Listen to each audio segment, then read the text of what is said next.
We understand that cocaine is bad for you, but that acts on the brain the same way that sugar does. Yes, sugar is involved in our daily lives. We have cookies in every coffee shop. We have sugar in our coffee. We have sugar in everything. A client of mine said a while ago he went to a zero carb diet, a very, very low carb diet. And in the cafeteria that he worked at, he would taste the green beans and he would taste the peas and he would say, there's sugar in this.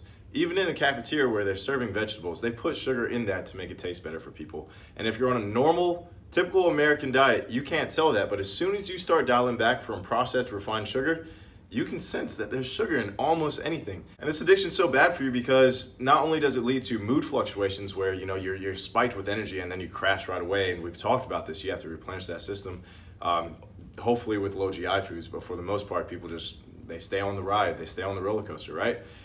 And this really does affect your quality of life because sugar addiction doesn't just stop at sugar, right? Like it lowers our willpower for other things too.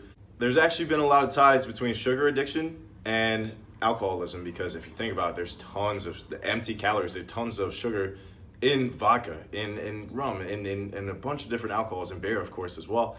And it's almost one and the same, but we don't like to correlate that because sugar is just such an integrated part of our life. It's such an overlooked unhealthy substance for us, but since it's completely legal and we can dress it up with icing and say happy birthday on it and it looks like it's all it's innocent and cute, but we don't realize how this is affecting like the attention span of our kids. We blame it on social media, but in the grand scheme of things, it could be the foods that we're eating every day.